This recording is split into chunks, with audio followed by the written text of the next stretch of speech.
Hello everyone. Easy physics by N K channel पर आप सबका बहुत बहुत स्वागत है। आज का वीडियो शुरू करने से पहले सबसे पहले मैं आपको बता दूं कि पिछले 2-3 महीने में जो लॉकडाउन का समय चल रहा है, इस दौरान हमने ये जो 12th क्लास का सिलेबस करवाने का कार्य शुरू किया था। आप लोगों ने हमारे कार्य को बहुत अच्छे तरीके से पसंद किया है, लाइक किया है और अपने दोस्तों के साथ शेयर किया है, जिसकी बदौलत आज अपने जो सब्सक्राइबर की संख्या है वो 2000 पार कर चुकी है। इसलिए आप सब लोगों का बहुत बहुत धन्यवाद। अपना विश्वास हमारे ऊपर इसी तरीके बनाए रखिए और अपना जो सिलेबस है उसको आप कंप्लीट करते रहिए। हम आपको पूरा सिलेबस बहुत अच्छे तरीके से करवाने का पूरा प्रयास करेंगे। तो चैप्टर नंबर 7 अपना चल रहा है, जिसमें बायो शावर्ट का नियम अपन ने पढ़ा था। मैं पूरी भूमिका नहीं बताऊंगा, आपको फ्रीक्वेंटली इसका बता देता हूँ, परिचय करवा देता हूँ कि किसी चालक तार में जब विद्युत धारा प्रवाहित की जाती है तो उसके चारों तरफ चुंबकीय क्षेत्र उत्पन्न हो जाता है। ये बात अपने को ओरस्टेड ने बताई। उसके बाद में बायो शावर्ट ने एक रूल दिया बहुत सारे एक्सपेरिमेंट के बाद में कि चालक तार के बाहर आर दूरी के ऊपर या डी दूरी के ऊपर कितना चुंबकीय क्षेत्र उत्पन्न होता है, उसका एक फॉर्मूला अपने को दिया था। आज अपन बायो सावर्ट के उसी नियम का उपयोग करते हुए एक महत्वपूर्ण टॉपिक पढ़ेंगे कि परिमित लंबाई का यानी निश्चित लंबाई का कोई एक सीधा धारावाही चालक तार है, उसमें जब विद्युत धारा प्रवाहित की जाएगी तो उसकी वजह से कितना चुंबकीय क्षेत्र उत्पन्न होता है। बायो सावर्ट नियम ने तो केवल बेसिक बात बताई थी, अब आप उस तार की लंबाई है वो परिमित निश्चित ले रहे हो। इसके बाद में इसके अगले अनुप्रयोग में अपन नोट डाल करके कहेंगे कि यदि इस चालक तार की लंबाई को अनंत कर दिया जाए तो चुंबकीय क्षेत्र कितना होगा। तो इन सभी टॉपिक्स के ऊपर आज अपन चर्चा करने वाले हैं। आज का जो वीडियो है वो अपने इस चैप्टर का सबसे महत्वपूर्ण अनुप्रयोग होने वाला है। इसके फंडामेंटल आपके क्लियर हो गए तो आने वाले जो और अनुप्रयोग हैं वो बहुत ईजी तरीके से क्लियर हो जाएंगे। तो सबसे पहले मैं इसका एक डायग्राम ड्रॉ करता हूँ कि ये मान लीजिए मेरे पास एक चालक तार है, ठीक है, और इस चालक तार की जो लंबाई है वो परिमित है। परिमित का मतलब निश्चित लंबाई है, लेकिन अभी के लिए मैं इसको डॉटेड लाइन बना देता हूँ। मैं आपसे ये नहीं कह रहा हूँ कि इसकी लंबाई कितनी है, 1 मीटर 2 मीटर एल या कितनी भी हो सकती है, वो अपन विशेष परिस्थितियों में ले लेंगे। तो ये आपके पास एक चालक तार है। इस चालक तार का नाम डाल देते हैं कि सर इस चालक तार का जो नाम है वो अपना XY है, ठीक है। इसके ऊपर कोई एक निश्चित बिंदु आपने ले लिया, O बिंदु। इस O बिंदु से आपको एक छोटी सी डिस्टेंस लेनी है, D डिस्टेंस लेनी है। लेकिन ये जो D डिस्टेंस है इसकी एक कंडीशन है कि ये लंबवत दूरी है, सीधी दूरी है। आप ऐसे नहीं ले सकते कि यहाँ से खींच करके आप यहाँ पर पॉइंट के ऊपर ले गए।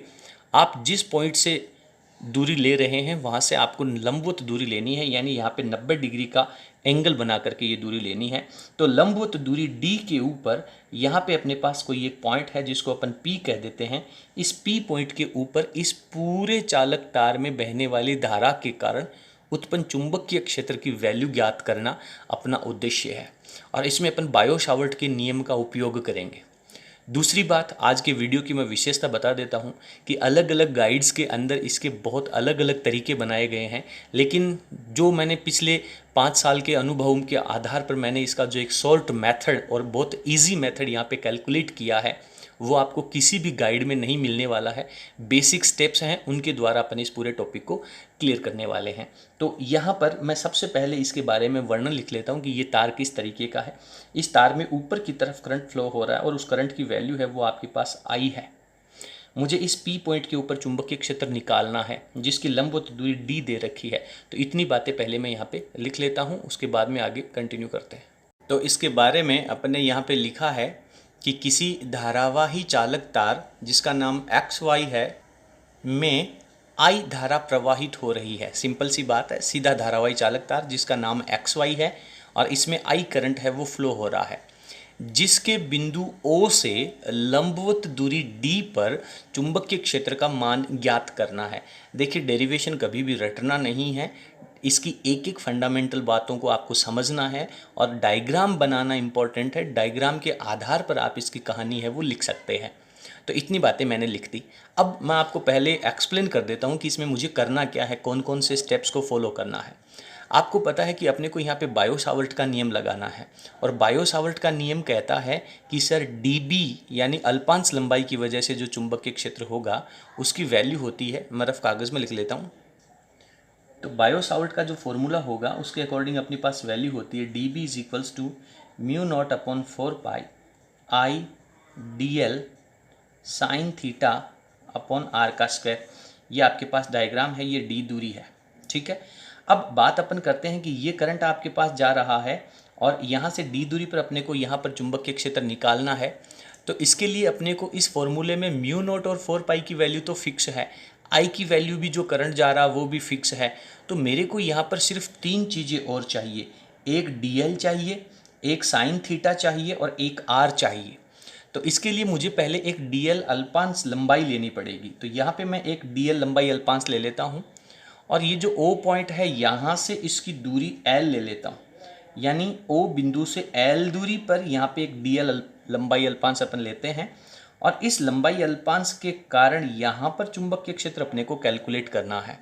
और ये जो दूरी है, क्योंकि बायो सावर्ट का नियम तो कहता है कि जिस लंबाई अल्पांश से जितनी दूरी पर निकालना है वही दूरी आपको यहाँ पे बटा में आर स्क्वायर लिखना होगा। और आर के साथ में और आई कैप की डायरेक्शन, जो आपका आई करंट जा रहा है, विद्युत धारा की जो दिशा जा रही है, जो डी एल लंबाई अल्पांश की डायरेक्शन है, उसके बीच में जो एंगल थीटा बन रहा है उसके साथ में आप लोगों को साइन थीटा लेना होता है। क्लियर है? तो यहाँ पर मैं क्या करूँगा कि इस एंगल को कह देता हूँ मैं फाई। सिंपल आप समझिए, ये वायर आपका ऊपर आगे की तरफ भी है और नीचे की तरफ भी है। तो यहाँ पर मेरे को एक डीएल की वैल्यू चाहिएगी, एक साइन थीटा का मान चाहिए और एक आर स्क्वायर का मान चाहिए। किताब के किसी भी पास बुक के मेथड से कंप्लीटली ये डिफरेंट है। तो इसके लिए अपने को क्या करना है कि सबसे पहले ये जो फाई है और एक ये थीटा है और ये वाला एंगल आपने 90 डिग्री पे कह ही दिया, तो त्रिभुज के तीनों कोणों का योग 180 होता है, उसमें से अकेला 90 डिग्री ले जाएगा, तो बाकी इन दोनों का योग कितना रह जाएगा? तो ये रह जाएगा कि sir theta plus phi this is equals to 90 degree हो जाएगा। ठीक है, अब मुझे इस फॉर्मूले में वैल्यू क्या चाहिए? साइन थीटा की वैल्यू चाहिए। तो मैं यहाँ पर साइन थीटा लिख लेता हूँ दोनों तरफ।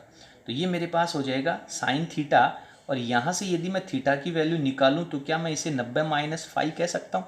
ये फाई है वो दूसरी तरफ चला जाएगा तो 90 माइनस फाई हो जाएगा। तो यहाँ पे साइन थीटा की वैल्यू हो जाएगी साइन 90 माइनस फाई। और कक्षा 10 की त्रिकोणमिति में आपने पढ़ा है कि 90 डिग्री के ऊपर जो अनुपात होता है वो चेंज हो जाता है और साइन है वो कोस में बदल जाता है। पूरक प्रमेय जो आपने पढ़ी है, तो यहाँ पे मेरे पास वैल्यू आ जाएगी कोस फाई, यानी जहाँ पे साइन थीटा है उसके साथ में मैं उसकी जगह कोस फाई लिख सकता हूँ। तो एक तो आप लोगों को ये साइन थीटा की वैल्यू निकालनी है, बहुत अच्छे से क्लियर कर लेना इस बात को कि साइन थीटा की वैल्यू को फाई के फॉर्मेट में आप कैसे कैलकुलेट करेंगे। आपको केवल 3 ही राशियों की वैल्यू चाहिए, डीएल की वैल्यू, साइन थीटा की वैल्यू और आर की वैल्यू, जिसमें से साइन थीटा की वैल्यू यहाँ पर आ चुकी है। अब मेरा अगला जो टारगेट होगा वो मेरे को इस आर की वैल्यू कैलकुलेट करनी है। अब आर की वैल्यू कैलकुलेट करते समय आपको थोड़ा सा ध्यान ये रखना है कि एक आपके पास वैल्यू डी है, एक आपके पास वैल्यू आर है और यहाँ पे एंगल फाई है।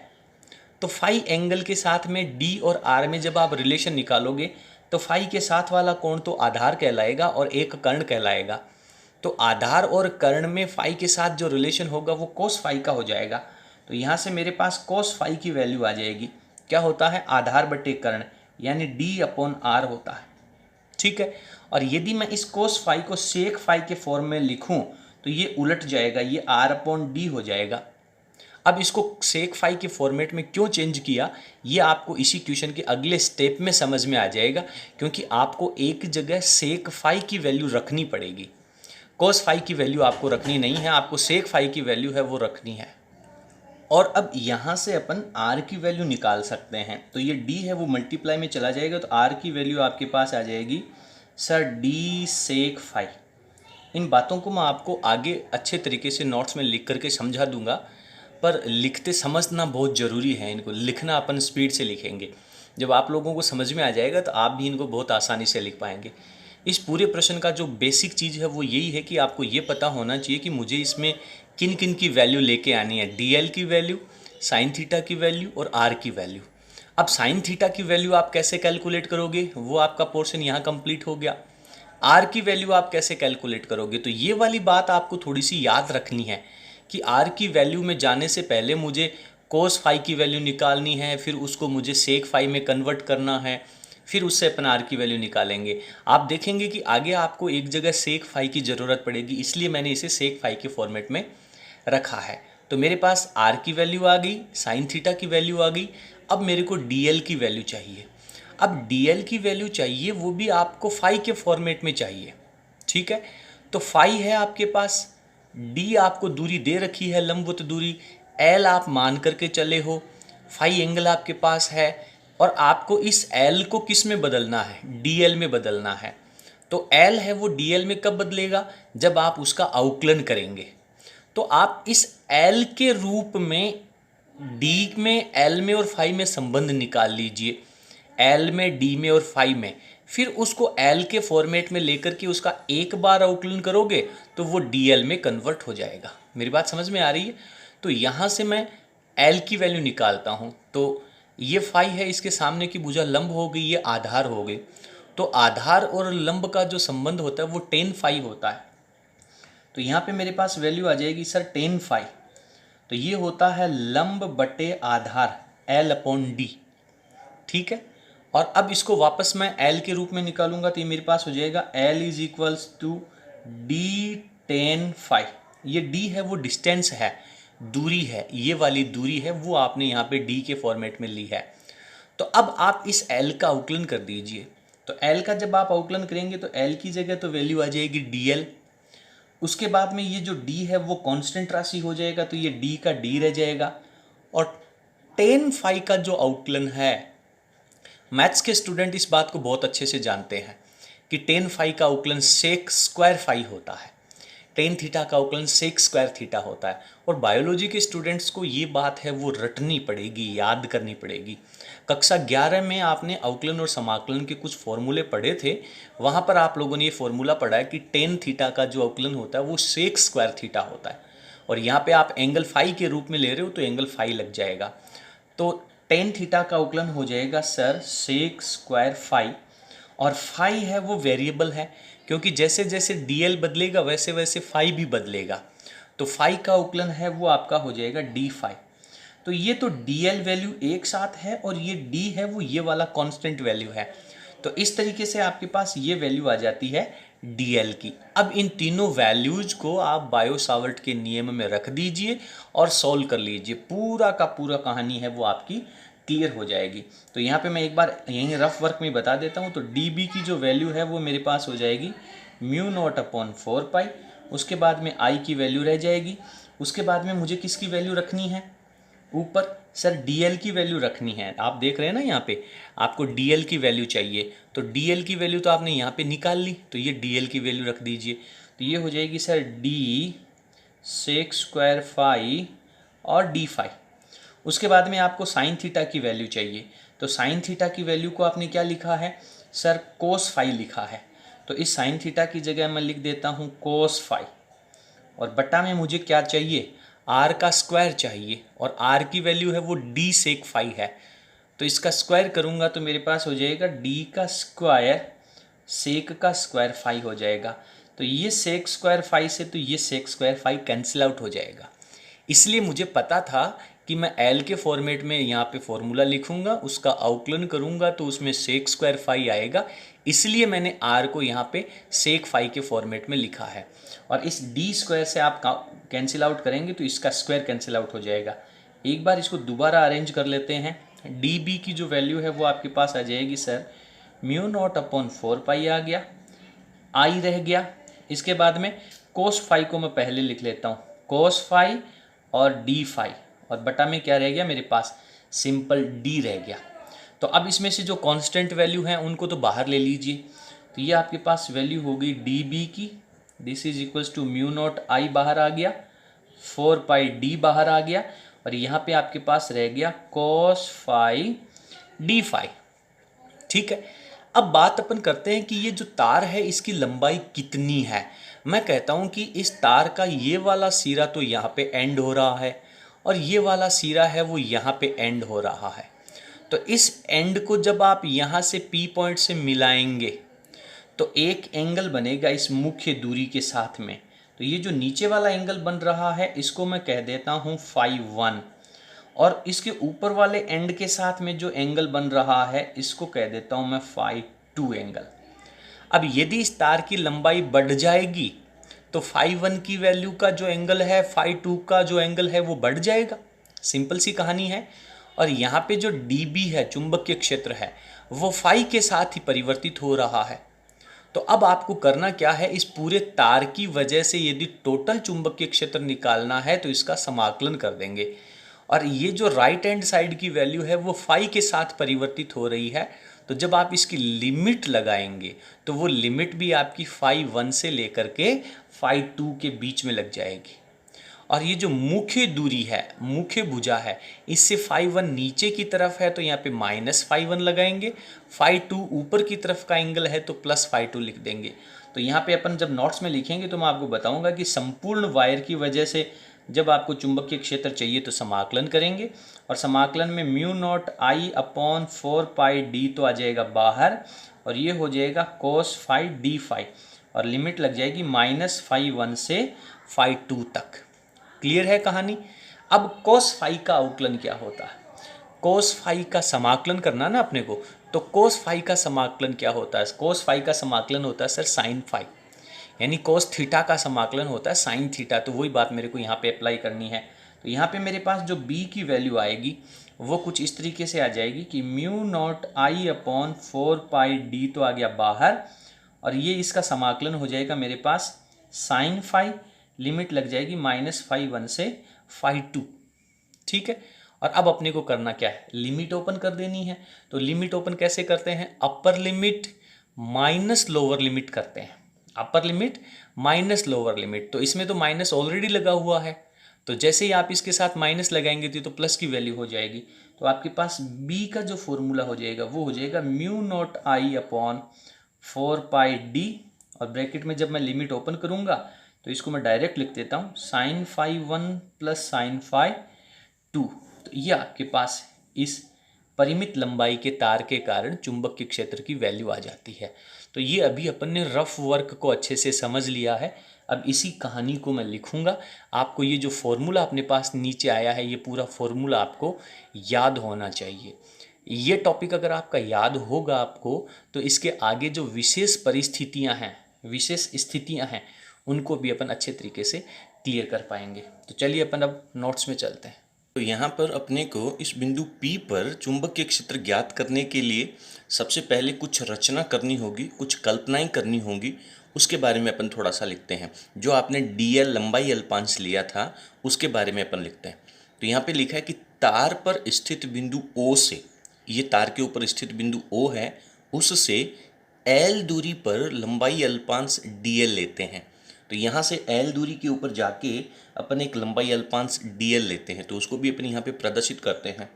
तो ये आपके पास L दूरी होगी, और L दूरी पर जाकर के मैं यहाँ पे नीचे की तरफ ले रहा हूँ, ये मेरे पास dl लंबाई अल्पांश है। तो और dl लंबाई अल्पांश को अब आपको P से मिलाना होगा। तो इसको जब आप P से मिलाएंगे तो ये आपके पास जो दूरी आएगी इसे अपन r कह रहे हैं। तो यहाँ पे लिखा है अपन ने कि दूरी L पर लंबाई अल्पांश dl लेते हैं, जिसकी बिंदु P से दूरी r है। ये जो बिंदु P है उससे इस dl लंबाई अल्पांश की जो दूरी है वो आपकी r है, एवं कोण थीटा है। ये कोण थीटा कौन सा है, ये बायो-सावर्ट नियम में आपने पढ़ा है कि dl वेक्टर की डायरेक्शन और r कैप की डायरेक्शन के बीच का एंगल। और dl वेक्टर की डायरेक्शन आप कौन सी लेंगे, जिस दिशा में करंट फ्लो हो रहा है तो ऊपर की तरफ डायरेक्शन हो जाएगी, ये r कैप की डायरेक्शन हो जाएगी। तो इन दोनों के बीच में बनने वाला जो एंगल होगा उसे अपन थीटा कहेंगे। तो यहाँ पे अपने को एंगल है वो थीटा लिख देना चाहिए। ठीक है, इतनी कहानी लिखी है। और अब अपन ये कहते हैं कि ये जो dl लंबाई अल्पांश के कारण यहाँ पे बिंदु P पे जो एंगल बनेगा वो अपन यहाँ पे फाई ले लेते हैं, और इसके बारे में कहीं पर भी लिखने की आवश्यकता नहीं है। और यहाँ पे जो पॉइंट है dl लंबाई अल्पांश का जो मध्य बिंदु है जिसके इस P को मिलाया गया है, उस पॉइंट को आप A पॉइंट कह सकते हैं। ठीक है, इस पॉइंट को मैं A पॉइंट कह देता हूँ। तो अब मेरे पास यहाँ पे एक समकोण त्रिभुज भी बन जाएगा। तो इतनी बातें अपने को लिखनी है। सबसे पहले इस वायर के बारे में क्या दे रखा है, एक सीधा तार है जिसमें I धारा प्रवाहित हो रही है और उसके बिंदु O से लंबवत दूरी D के ऊपर आपको चुंबकीय क्षेत्र ज्ञात करना है। सिंपल। इसके बाद में चुंबकीय क्षेत्र ज्ञात करने के लिए आपने इम्प्लीमेंट क्या किया, आपने अपनी तरफ से क्या क्या रचनाएं करी।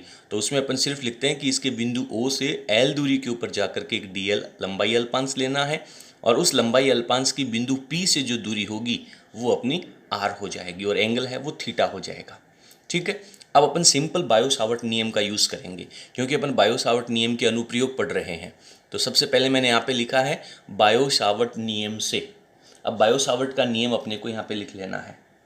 तो बायो सावर्ट नियम क्या कहता है, dB is equals to mu naught upon 4 pi I dl sine theta upon R square.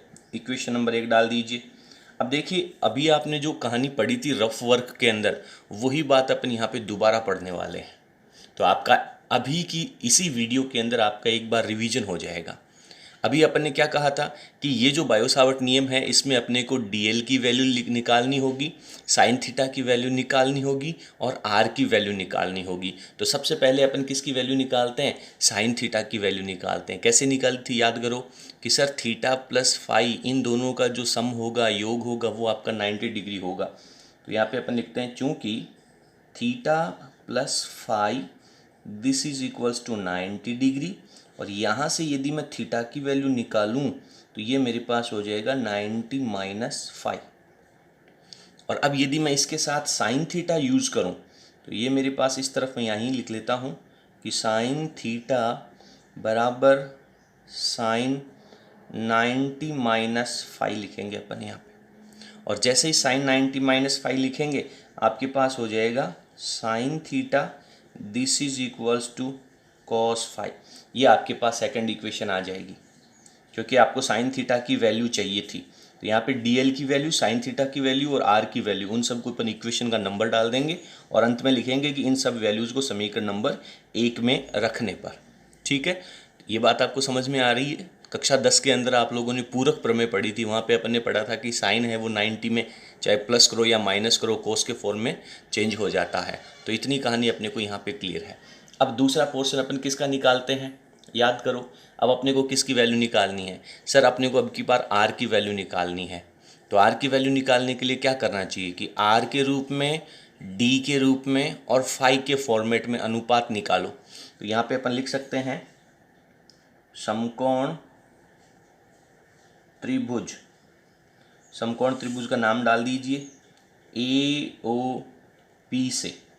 तो इसमें क्या हो जाएगा, कोस की वैल्यू निकाल दो। तो कोस फाई की वैल्यू क्या होती है, आधार बटा कर्ण। तो इसमें एंगल जब आपने फाई को चुनाव किया है, चूज़ किया है, तो आपके पास आधार d हो जाएगा और कर्ण आपके पास r है। तो आधार d अपॉन r की वैल्यू आ जाएगी। और यहाँ से आपके पास r की वैल्यू क्या आएगी, इसको आप वापस उल्टा कर दीजिए क्योंकि यहाँ पे अगर आप इसको सिंपल भी लिख सकते हैं, जैसे r को यहाँ पे लेके जाएंगे तो ये कोस फाई नीचे आ जाएगा, कोस फाई को वापस ऊपर की तरफ लेके जाएंगे तो वो सेक फाई में बदल जाएगा।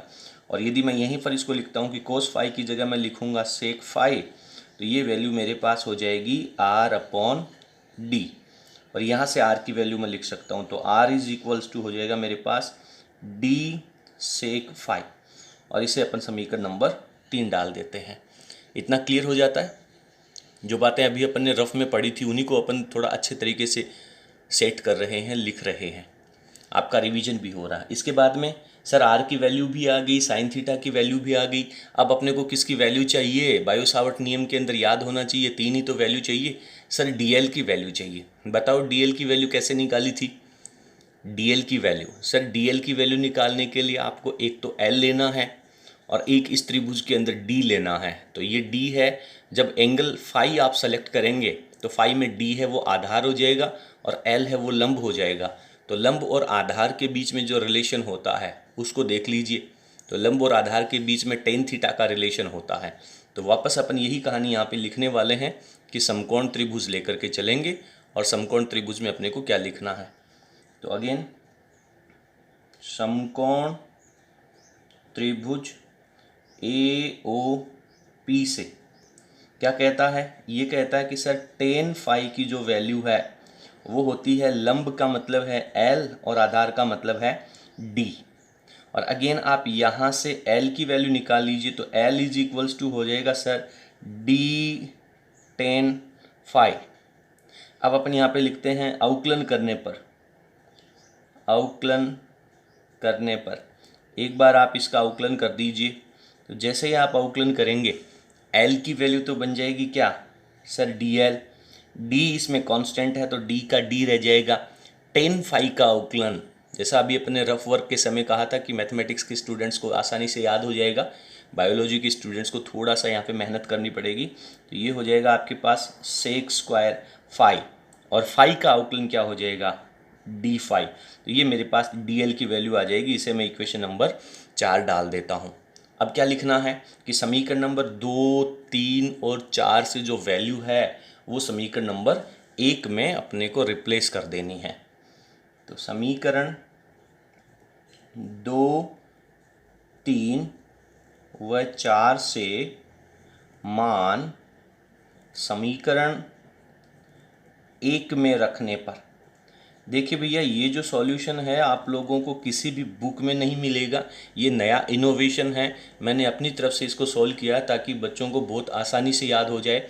अगर आप बुक के सॉल्यूशन में या रेफरेंस गाइड के सॉल्यूशन में जाएंगे तो आपको बहुत मुश्किल से ये डेरिवेशन तैयार होने वाला है। और एक बार आप देख जरूर सकते हैं, क्योंकि जब तक आप बुक का सॉल्यूशन नहीं देखेंगे तब तक आपको पता ही नहीं चलेगा कि इस सॉल्यूशन में क्या खास बात है। तो आप एक बार बुक के सॉल्यूशन को देख सकते हैं, लेकिन उसको याद नहीं करना है कंप्लीट। कभी भी आपको उसके बारे में सोच विचार ही नहीं करना है, क्योंकि उसका डेरिवेशन थोड़ा सा टफ है, बार बार उसमें आपको डाउट आएगा। तो यहाँ पे आपको सिर्फ 3 बातों की वैल्यू निकालनी है, इन तीनों की वैल्यू वापस रखनी है। तो वैल्यू क्या आ जाएगी आपके पास, DB इक्वल्स टू, सबसे पहले क्या चल रहा था सर μ0/4 तो कांस्टेंट है, I भी मेरे पास कांस्टेंट है। सबसे पहले मुझे DL की वैल्यू लिखनी है जो कि समीकरण नंबर 4 में दे रखा है। तो DL की वैल्यू में D है, इसको अलग लिखना है, थोड़ा सा दूर लिखना है। ये हो जाएगा sec स्क्वायर फाई, और ये D फाई है वो तो एक ही चीज़ है। उसके बाद में साइन थीटा लिखना है, और साइन थीटा की जगह क्या लिखना है अपने को सर कोस फाई लिखना है, ठीक है। और बटा में किसकी वैल्यू चाहिए अपने को, R के स्क्वायर की। समीकरण नंबर 3 की वैल्यू है वो R के बराबर है, इसका स्क्वायर करना है।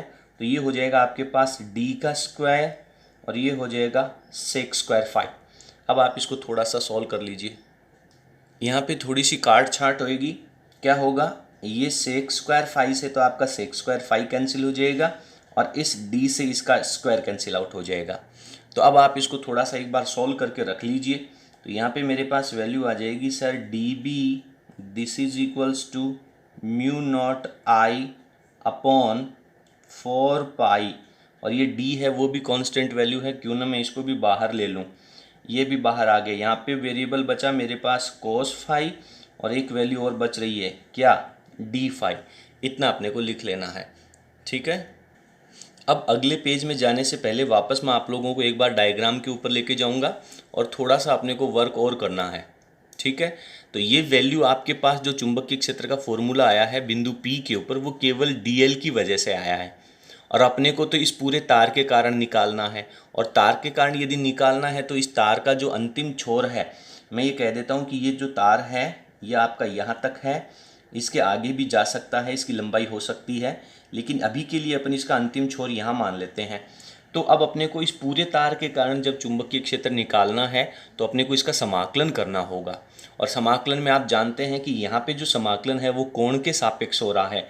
तो ये जो पॉइंट है इसको आप यहाँ से मिला दीजिए P पॉइंट को।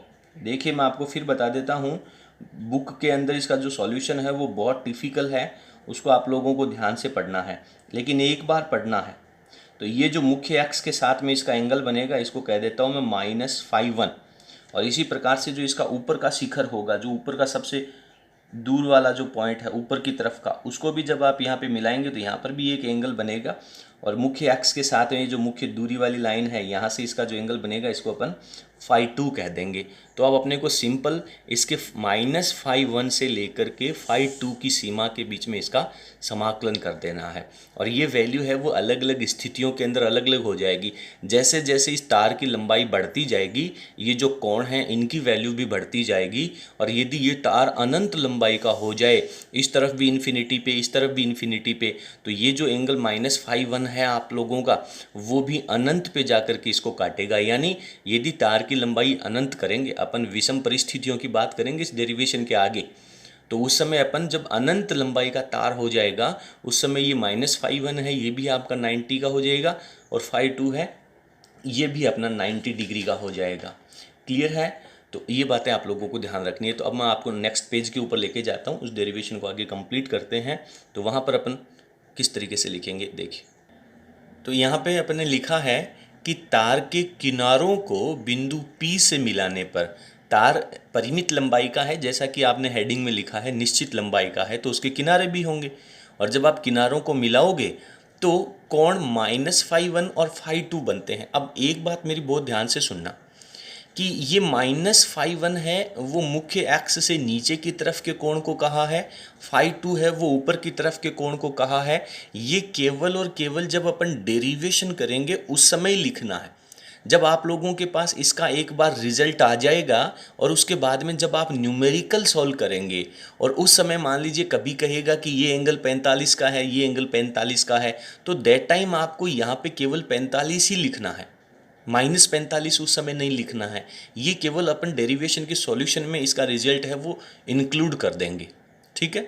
तो -φ1 और φ2 कोण बनते हैं। संपूर्ण तार के कारण बिंदु P पर कुल चुंबकीय क्षेत्र यदि अपने को निकालना है तो इसके लिए अपन क्या करेंगे, समाकलन करने वाले हैं। तो समाकलन के लिए पहले मैं मेरी वैल्यू लिख लेता हूँ कि मेरे पास फॉर्मूला क्या बन गया था sir, dB = μ0I upon 4πd बन गया था। और यहाँ पे मेरे पास रह गया था cos φ और d φ। तो इधर समाकलन करने के लिए मैं इस तरफ समाकलन का चिन्ह लगा देता हूँ और यहाँ लगा देता हूँ। और यहाँ पे निश्चित समाकलन होगा तो लिमिट क्या लग जाएगी, -φ1 से लेकर के φ2 तक। ठीक है? dB का समाकलन करेंगे तो आपके पास वैल्यू b बन जाएगी।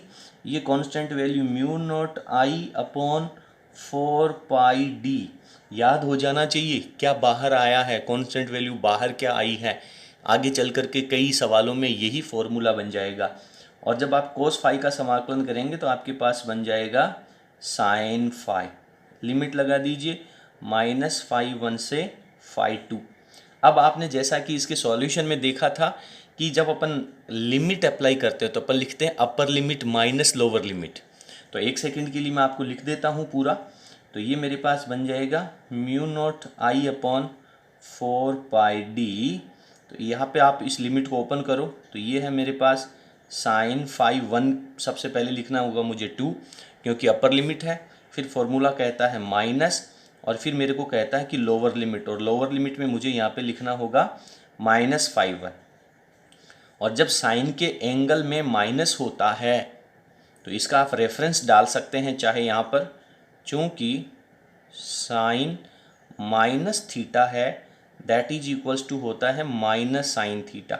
यानी यहाँ का जो माइनस है वो इससे निकल करके बाहर एप्लीकेबल हो जाता है, बाहर लागू हो जाता है। तो यहाँ से ये माइनस है, जब मैं इसको बाहर निकालूंगा तो ये मेरे पास क्या बन जाएगा, यहाँ पे प्लस बन जाएगा। कोस में ये बाहर निकलते ही सेम वैल्यू आ जाती है, यानी कोस -θ है तो उसको आप सिंपल cos θ ही लिखेंगे। ठीक है? ये मैथमेटिकल टेक्नोलॉजी है, इसको आपको ध्यान में नहीं देना, ज़्यादा फोकस नहीं करना है। तो ये मेरे पास फॉर्मूला हो जाएगा μ0I अपॉन 4πd, और इसको मैं सिंपल लिखूँ तो sin φ1 प्लस sin φ2 लिख देता हूँ। इसको मैं पहले लिख लेता हूँ तो ये मेरे पास b की वैल्यू आ जाती है। तो ये हो गया आपके पास किसी चालक तार के कारण उत्पन्न होने वाला चुंबकीय क्षेत्र। अब कौन कौन सी बातें हैं जो इस रिजल्ट को प्रभावित करती हैं, देखिए। सबसे पहले फॉर्मूले को आप ध्यान से पढ़िए। फॉर्मूला कहता है सर μ0 अपॉन 4π, ये तो कांस्टेंट है। I उस चालक तार में बहने वाली धारा की वैल्यू समानुपाती है, बटा में है D डी है उस चालक तार से लंबवत दूरी। ध्यान दें, फॉर्मूले में आपने जब लिखा था बायो सावर्ट नियम में, तो आपके पास आया था mu naught upon 4 pi I D L sine theta upon R square, और यहाँ पे आपके पास सिंपल डी आ रहा है जो दूरी आपने लंबवत ली है। तो अब आप कहेंगे कि सर वहाँ पे तो बटा में आर स्क्वेयर था और इसमें बटा में डी है, तो इसका मात्रक कैसे बनेगा, इसकी विमा कैसे मैच होगी। ध्यान दें भैया, वहाँ पर आई के साथ में डी एल साइन थीटा है, तो डी एल है उसका मात्रक मीटर होगा और नीचे आर स्क्वायर का मात्रक मीटर स्क्वायर होगा, इसलिए 1 मीटर वहाँ से कैंसिल आउट हो जाता है। इसमें ऊपर डी एल नहीं है। मेरी बात क्लियर है? विमीय दृष्टि से भी फॉर्मूला सही होना चाहिए। तो करंट की वजह से परिवर्तन होगा, लंबवत दूरी की वजह से परिवर्तन होगा, और φ1 और φ2 क्या है, उस चालक तार के किनारों को प्रेक्षण बिंदु से मिलाने पर उस प्रेक्षण बिंदु पर बनने वाले कोण हैं। φ1 और φ2 एंगल आपने कहाँ बनाए हैं? देखिए, आप जब अपनी बुक में पढ़ेंगे तो इसका डेरिवेशन है वो अलग थलग तरीके से बनाया गया है। तो इस तरीके से अपने पास ये रिजल्ट आ जाता है। बहुत इंपॉर्टेंट क्वेश्चन है, बहुत महत्वपूर्ण डेरिवेशन है। चलिए अब अपन बात करते हैं इसकी विशेष स्थितियों की। मेरा अब उद्देश्य सिर्फ इतना सा है कि आप लोगों को ये फॉर्मूला याद होना चाहिए, ये अप्लाई करना आना चाहिए। करंट की वैल्यू है, तार से लंबवत दूरी है, सब कुछ आपको दिया हुआ रहेगा। φ1 उस प्रेक्षण बिंदु की तार के एक किनारे से बनने वाला कोण, उस बिंदु पर, उस प्रेक्षण बिंदु पर बनने वाला कोण, और φ2 है वो दूसरे किनारे से बनने वाला एंगल है। चलिए अब मैं इसके स्पेशल केस ले लेता हूँ, विशेष स्थितियाँ ले लेता हूँ। डेरिवेशन आप लोगों का केवल यही रहना है। अब प्रश्न है वो आगे अलग अलग तरीके से चेंज हो जाएगा। तो यहाँ पे मैं सबसे पहले लेता हूँ कि यदि धारावाही तार की लंबाई कितनी ले ली जाए, यदि धारावाही तार की लंबाई, सोच के बताओ क्या कर देना चाहिए मुझे विशेष परिस्थितियों में। यदि धारावाही तार की लंबाई है उसको मैं अनंत कर देता हूँ, अनंत लंबाई का तार हो जाए तो क्या चेंज होगा, तार में बहने वाला करंट वो भी आपको आई दे रखा है, और जो प्रेक्षण बिंदु है वो तार से लंबवत दूरी डी पर ही ले रखा है। लेकिन अनंत लंबाई के तार का मतलब क्या हुआ, देखिए ये आपके पास पहले वाला तार है, ये इसकी तरफ की लंबाई अनंत हो जाएगी इस तरफ। इसके प्रेक्षण बिंदु O से आप D दूरी के ऊपर, यहाँ पर आपको P के ऊपर चुंबकीय क्षेत्र B की वैल्यू निकालनी है। तो आपको करना क्या है कि सर प्रेक्षण बिंदु को इधर इस तार के पहले किनारे से मिलाऊंगा और दूसरे किनारे से मिलाऊंगा, और यहाँ पर बनने वाले जो एंगल हैं उसकी वैल्यू मैं φ1 और φ2 के साथ में लिख दूंगा। तो जब ये तार अनंत लंबाई का है तो ये वाला किनारा कहाँ जा कर के मिलेगा, समांतर रेखाओं की परिभाषा आपने पढ़ी है कि जब दो रेखाओं के बीच की दूरी हमेशा समान होती है और जो अनंत पे जा कर के एक दूसरे को प्रतिच्छेद करती हैं, काटती हैं, तो उन्हें अपन समांतर रेखाएं कहते हैं। तो ये वाला जो पॉइंट है, इसको जब आप इस किनारे से मिलाना चाहेंगे तो ये अनंत पे जा कर के मिलेगा, और इसी तरीके से ऊपर वाला किनारा है वो भी अनंत पे जा कर के मिलेगा। तो इस परिस्थिति में आपके पास जो φ1 एंगल है वो 90 डिग्री हो जाएगा, और ये जो φ2 एंगल है वो भी आपके पास 90 डिग्री हो जाएगा। याद रखना आप लोगों को ये बात, अनंत लंबाई के तार में जैसे ही तार की लंबाई अनंत कहता है, φ1 φ2 की वैल्यू है वो 90 हो जाएगी। तो अब आप यहाँ पे वैल्यू रख दीजिए, तो B की वैल्यू क्या हो जाएगी, mu naught I upon 4πD तो आपके पास पहले चल रहा था। यहाँ पे आपके पास साइन φ1 की जगह 90 प्लस साइन φ2 की जगह भी 90, और साइन 90 की वैल्यू होती है 1, तो ये 1 और ये 1 प्लस हो जाएगा 2, और उस 2 को जब मैं बटा के 4 से कैंसिल करूँगा तो मेरे पास फाइनल जो वैल्यू आ जाएगी वो हो जाएगी mu naught I upon 2πD। तो ये अनंत लंबाई का यदि तार है और उससे यदि आप चुंबकीय क्षेत्र निकालना चाहते हैं तो डायरेक्ट आपका फॉर्मूला हो जाना चाहिए mu naught I upon 2πD। ये D क्या है, उस तार से लंबवत दूरी है जिसके ऊपर आपको चुंबकीय क्षेत्र निकालना है। φ1 φ2 का जो पोर्शन है वो यहाँ से हट जाता है, रिमूव हो जाता है। बहुत सिंपल परिस्थिति है। ऊपर वाला फॉर्मूला यदि आपको तैयार है तो इसमें आपको 1% भी दिक्कत नहीं होगी। देखिए फिजिक्स को तैयार किस तरीके से करना है, पहले आपको ये डेरिवेशन अच्छे से इस वीडियो के अंदर देखना है। उसके बाद में जब आप इसको अच्छे तरीके से समझ चुके हैं तब आपको इसको दूसरी बार प्ले करके इसके जो नोट्स हैं वो लिखने चाहिए। जब आप एक बार नोट्स लिख चुके हैं उसके बाद में आपको वीडियो पे जाने की आवश्यकता नहीं है। फिर आप अपने नोट्स को रिवाइज़ करिए और तब तक रिवाइज़ करिए जब तक कंटिन्यू, जब तक आप उस टॉपिक को अच्छे से समझ नहीं पाते हैं, उसकी हर एक मोड़ को समझ नहीं पाते हैं। जैसे ही पूरा टॉपिक तैयार हो जाता है फिर आप उसको बिना देखे रफ कॉपी में लिखने का प्रयास करें। जब टॉपिक आपका 100% श्योर हो जाए, आफ्टर दैट आप नेक्स्ट टॉपिक पे जाएं और फिर एक बार तैयार होने के बाद में उसे आने वाले 2-4 दिनों तक लगातार पुनरावृत्ति करते रहें। इससे आपकी फ़िजिक्स है वो परमानेंट हो जाएगी। फ़िजिक्स की सबसे बड़ी प्रॉब्लम है ये, बच्चे आगे का पार्ट पोर्शन समझते जाते हैं और पीछे की जो समझी हुई कहानी है उसको भूलते जाते हैं और इसी वजह से उनके जो 56 नंबर का टारगेट है वो फाइनल एग्ज़ाम का 50 नंबर तक रह जाता है। जो ऊपर के 6 नंबर हैं हालांकि उनको समझ में सब कुछ आया होता है लेकिन पीछे का पोर्शन है वो धीरे धीरे थोड़ा सा धुंधला होता जाता है। तो इस बात का आपको विशेष ध्यान रखना है। अब मैं चलता हूँ सेकंड केस के ऊपर। सेकंड केस में यहाँ पे क्या लेता हूँ देखना, सेकंड केस क्या लेते हैं देखिए, यदि तार की लंबाई तो अनंत है, जो तार ले रहे हैं उसकी लंबाई तो आपको अनंत ही लेनी है, लेकिन अब की बार जो चुंबकीय क्षेत्र निकालना है, ये मान लीजिए कि मेरे पास एक तार है, ठीक है।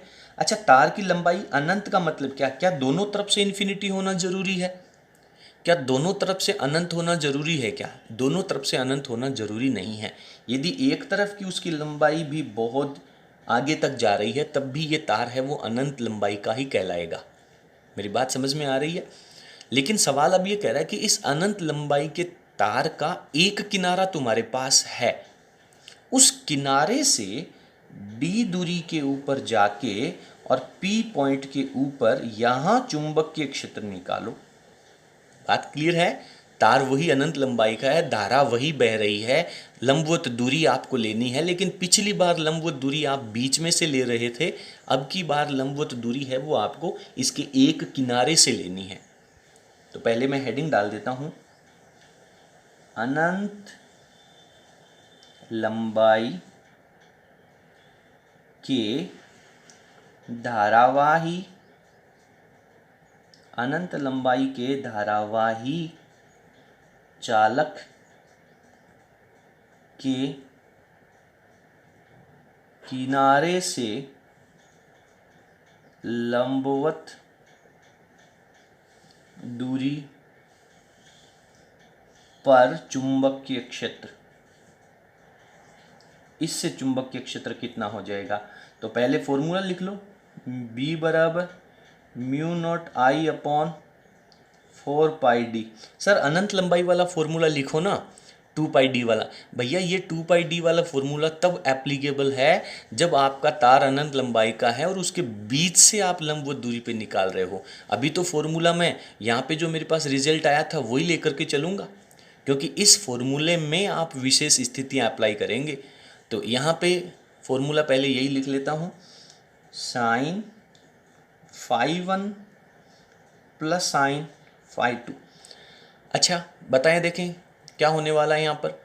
इसकी इस किनारे से जो एंगल आपका φ1 बन रहा था, जो नीचे की तरफ तार था, आप इस तार को नीचे की तरफ बढ़ाएंगे तो इस एंगल की वैल्यू बढ़ती जाएगी और इस तार के इस किनारे को आप घटाते जाएंगे तो φ1 की वैल्यू कम होती जाएगी। और जब आप इस तार का ये किनारा इस पॉइंट पे ले आएंगे तो φ1 कितना है, यहाँ पर समझ करके बताइए मेरे को, φ1 कितना है? सर 0 डिग्री है। और ये तार है वो इस तरफ अनंत लंबाई का है, तो इस तरफ बनने वाला एंगल जो φ2 है वो कितना है? बहुत बढ़िया, 90 डिग्री का होगा। बात क्लियर है? एक किनारे से निकाल रहे हो तो उस तरफ का एंगल 0 डिग्री हो गया। दोनों वैल्यू रख दीजिए, तो B बराबर mu naught I upon 4πd चल रहा है, साइन फाई यानी साइन 0 डिग्री, साइन 0 डिग्री की वैल्यू 0 हो जाएगी और साइन 90 की वैल्यू 1 हो जाएगी। 0 + 1 को लिखेंगे तो 1 हो जाएगा और डायरेक्ट आपके पास जो रिजल्ट आ जाएगा, B बराबर mu naught I upon 4 pi D की वैल्यू आ जाएगी। तो ये अनंत लंबाई के तार के एक किनारे से प्राप्त होने वाला चुंबकीय क्षेत्र है। तो इन सब फॉर्मूलों को आप लोगों को बहुत अच्छे तरीके से तैयार करना। तो यहाँ पर आप लोगों को ये इसका लाइन बना देनी है, ये डॉटेड लाइन दिखा देनी है। ये बात कह रही है कि अनंत पे जाकर के ये इसको काटेगा। क्लियर है कहानी? दिक्कत हो तो बताएं। चलिए अगला सवाल पढ़ते हैं। अगला एक इसके ऊपर डिपेंडेंट एक न्यूमेरिकल सोल्व कर लेते हैं। पहले मैं एक न्यूमेरिकल आप लोगों को यहाँ पे करके बता देता हूँ, उसके बाद में आप लोगों को एक सवाल मैं दूंगा प्रैक्टिस के लिए, उसको आपको करना है। अपनी बुक का पहला एग्जाम्पल है चैप्टर नंबर 7 का। जैसा कि आप अपनी स्क्रीन के ऊपर देख पा रहे हैं, सवाल कह रहा है कि आपके पास एक वर्ग के आकार की फ्रेम है ABCD और उसका केंद्र बिंदु है वो O है, और इस पूरे वर्ग के अंदर तार में एक करंट I प्रवाहित हो रहा है एक पर्टिकुलर निश्चित डायरेक्शन में आगे से आगे। तो इसके केंद्र बिंदु के ऊपर उत्पन्न होने वाला चुंबकीय क्षेत्र कितना होगा, और करंट की वैल्यू है वो I एम्पियर में दे रखी है। तो सबसे पहले मैं इसका डायग्राम यहाँ पे बना लेता हूँ। तो यहाँ पे अपन ने एक वर्ग बनाया है ABCD, जिसकी भुजा है वो A लंबाई की है, और उसमें एक निश्चित दिशा में A से B की तरफ, B से C, C से D और D से A इस क्लॉकवाइज कंडीशन में करंट फ्लो हो रहा है। और इन चारों भुजाओं के कारण इसके केंद्र के ऊपर कुल चुंबकीय क्षेत्र निकालना है। तो सबसे पहले अपन क्या करते हैं कि इस पूरे क्वेश्चन को 4 भागों में डिवाइड करके मान लेते हैं कि पहले अपन ये जो AB शाखा का वायर है इसकी वजह से चुंबकीय क्षेत्र निकाल लेंगे, फिर BC भुजा का जो वायर है उसकी वजह से CD के कारण और DA के कारण चुंबकीय क्षेत्र। 4 जगह अलग अलग कैलकुलेट करेंगे, जोड़ेंगे नहीं। सर ऐसा क्यों? जोड़ेंगे क्यों नहीं? हाँ बिल्कुल जोड़ेंगे, लेकिन अगर उन सब के चुंबकीय क्षेत्र की दिशाएं समान है तो जोड़ेंगे और विपरीत हैं तो घटा देंगे। सर चुंबकीय क्षेत्र की दिशाओं का क्या मतलब है? भैया आपने दाहिने हाथ का नियम पढ़ा है, राइट हैंड लॉ पढ़ा है। दाहिने हाथ के अंगूठे को करंट के डायरेक्शन में रख दीजिए और जिस पॉइंट पे निकालना है उस तरफ ले जाइए। जैसे AB वायर है तो AB वायर अंगूठे की डायरेक्शन में है, पॉइंट O इसके लेफ्ट में है या इसके राइट में है? तो सर लेफ्ट में अगर होता, पॉइंट O इसके बाहर होता तो चुंबकीय क्षेत्र बाहर हो जाता, और इसके राइट में है इसलिए ये पॉइंट O राइट में है तो इसके अंदर की तरफ चुंबकीय क्षेत्र हो जाएगा। इसी प्रकार से BC की डायरेक्शन में चलो।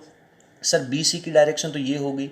अच्छा पॉइंट O इसके नीचे है कि इसके ऊपर की तरफ है? सर इसके नीचे की तरफ है, तो नीचे की तरफ है तो करंट की डायरेक्शन भी पृष्ठ के अंदर की तरफ रहेगी।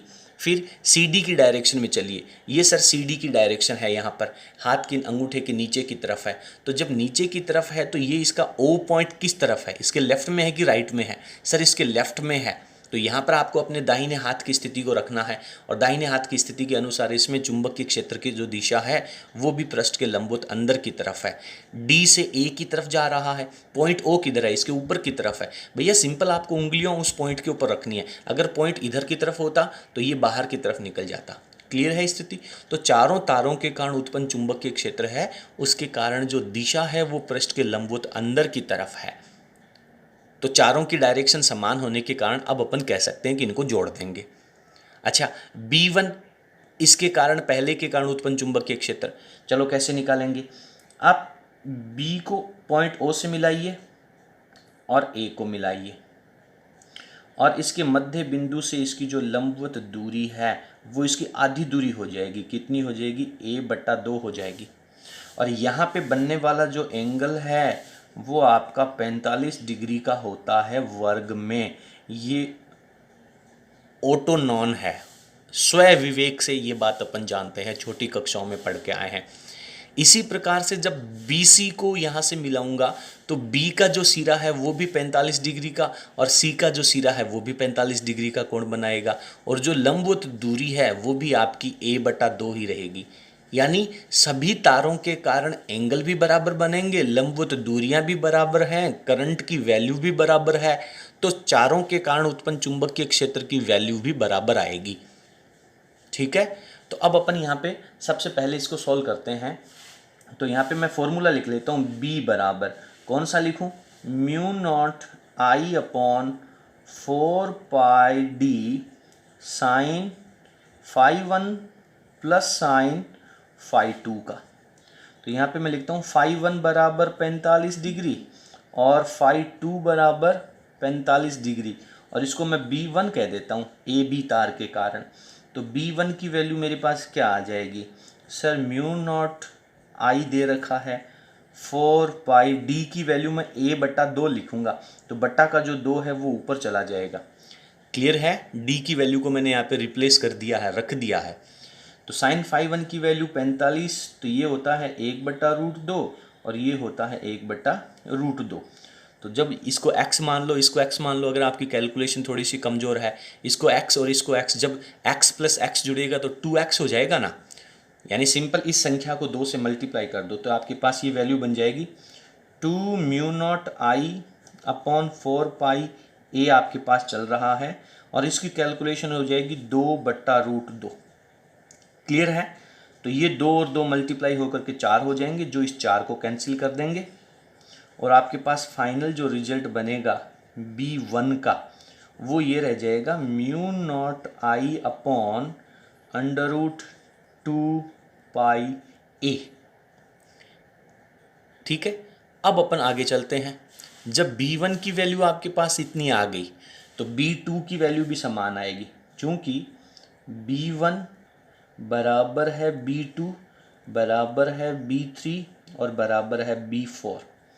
ध्यान देना, सब के कारण जो चुंबकीय क्षेत्र आ रहा है उसकी डायरेक्शन भी समान है, तो आप इसको वेक्टर यहाँ पे लगा सकते हैं, यहाँ पे वेक्टर लगा सकते हैं। अगर इसके ऊपर आपने वेक्टर लगा दिया तो यहाँ पे आपको डायरेक्शन लिखनी पड़ेगी, कहाँ, पृष्ठ के लंबवत अंदर, यानी पृष्ठ के अंदर की तरफ। तो ये बात आपको यहाँ पे लिखनी होगी। तो जैसे ही आप इसके ऊपर वेक्टर लगाएंगे, ये सारी डायरेक्शन संख्यात्मक वैल्यू बराबर है, दिशाएं भी समान हैं, तो टोटल बी कितना हो जाएगा।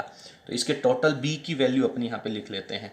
तो सर टोटल जो बी हो जाएगा वो हो जाएगा बी वेक्टर, इन सब का जोड़ हो जाएगा ना, B2 vector, B3 vector plus B4 vector, और इसको मैं क्या लिख सकता हूँ, B vector is equal to, ये सब इक्वल हैं तो 4B1 वेक्टर इसको लिख सकता हूँ। तो अब आप इसकी वैल्यू लिख दीजिए। तो B की वैल्यू लिख लेता हूँ, एक बार मैं वेक्टर को नहीं लिखता हूँ।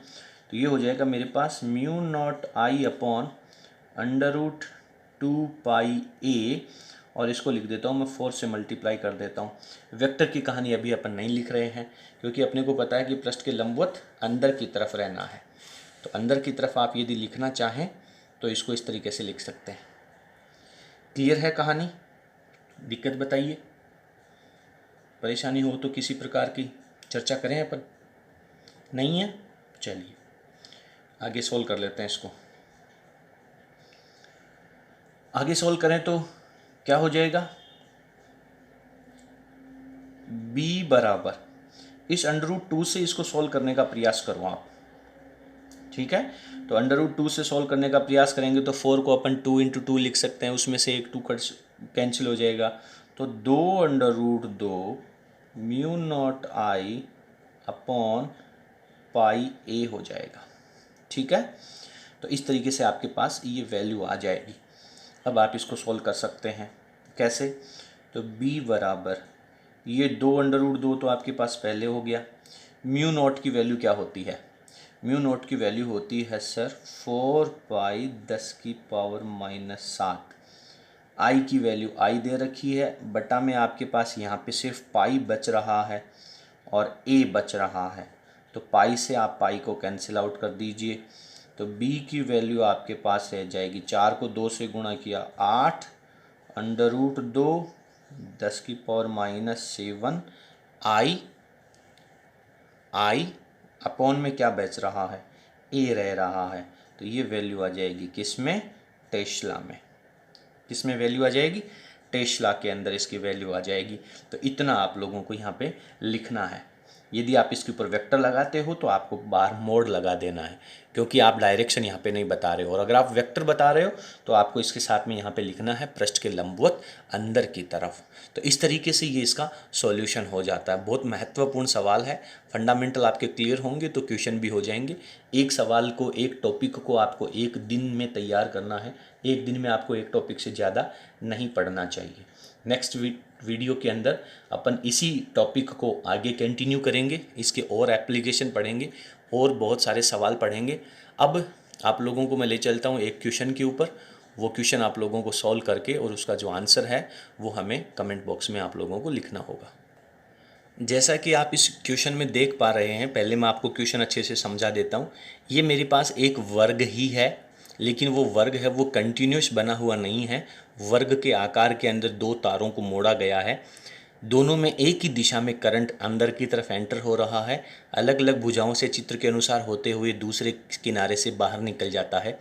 इस वर्ग की लंबाई a है और यहाँ पे जो करंट है दोनों में इक्वल है।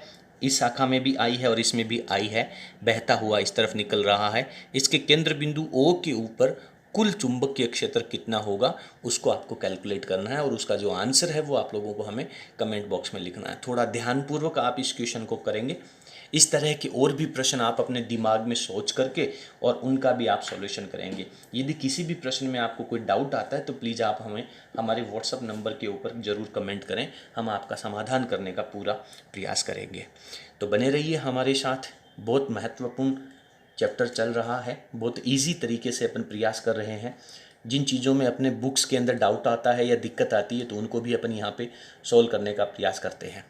अगर आपको हमारा वीडियो पसंद आया हो तो प्लीज़ आप इसे लाइक ज़रूर कीजिए और अपने फ्रेंड्स के साथ शेयर करना ना भूलें। बहुत बहुत धन्यवाद। Thank you.